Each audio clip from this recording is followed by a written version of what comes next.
আল্লাহ তো আমার ম্যাডামটা নিয়ে গেছে, কিন্তু আমার স্যার আছে, আমার তারেক স্যার আছে, আপনারা আছেন। 10 বছর আগে কারাগারে স্বৈরাচারের পুলিশি নির্যাতনে মৃত্যুবরণ করেন লালবাগ থানা বিএনপির 23 নম্বর ওয়ার্ডের যুগ্ম সম্পাদক আনোয়ার হোসেন মাহবুব। 2016 সালের 16 ফেব্রুয়ারি তার এই মর্মান্তিক প্রয়াণ ঘটে। এবার বাংলা নববর্ষের আনন্দঘন মুহূর্তেও সেই শহীদ পরিবারের পাশে দাঁড়িয়েছে বিএনপি। সম্প্রতি মাহবুবের স্ত্রী পাপিয়া আক্তার রিনা অসুস্থ হয়ে রাজধানীর আনোয়ার খান মডার্ন হাসপাতালে ভর্তি হন। সংবাদ পাওয়া মাত্রই প্রধানমন্ত্রী ও বিএনপি চেয়ারম্যান তারেক রহমান তার অতিরিক্ত প্রেস সচিব আতিকুর রহমান রুমনকে চিকিৎসার খোঁজ নিতে নির্দেশ দেন।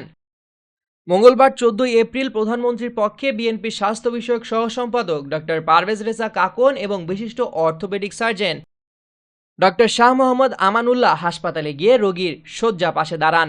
আমরা বিএনপি পরিবারের সদস্য সচিব সহ অন্যান্য নেতৃবৃন্দ এ সময় উপস্থিত ছিলেন।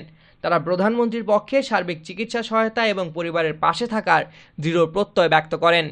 আমরা আজকে আসলাম আমাদের আনোয়ার হোসেন মাহবুব, যিনি 2016 সালে পুলিশের অ্যারেস্ট হয়ে পরে কারা হেফাজতে থাকেন এবং ওখানে উনি মৃত্যুবরণ করেন। এই ফ্যাসিস্টদের নির্যাতনের শিকার হয়ে উনি এই পৃথিবী ছেড়ে চলে যান এবং রেখে যান ওনার 3 সন্তান এবং একজন স্ত্রীকে। এবং সেই থেকেই জনাব তারেক রহমান, আজকে যিনি মাননীয় প্রধানমন্ত্রী, উনি এই পরিবারের পাশে আছে।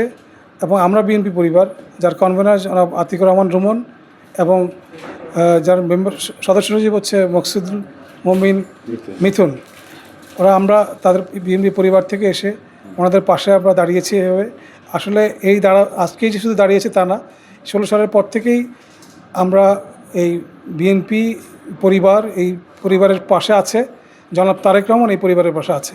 আর এখানে উনি আজকে পাঠিয়েছেন আমাদের ওনার ব্যক্তিগত চিকিৎসক এবং বিশিষ্ট অর্থোপেডিশিয়ান আমাদের ডাক্তার শাহ আমান ভাই এবং বিএনপির সহস্রাস্ত্র সম্পাদক পারভেজ রেজা কাকন ভাইকে পাঠিয়েছেন শুধুমাত্র এই পরিবারের কথা শুনেই, যাতে এই পরিবারটা যেন নিজেদেরকে অভাগা না মনে করে, যে তাদের পাশে যে বিএনপি আছে এবং তারেক রহমান আছে সেটা প্রকাশ করার জন্য কিন্তু আমরা আজকে এখানে এসেছি এবং ওনার চিকিৎসার বিষয়ে আমরা খোঁজখবর নিয়েছি।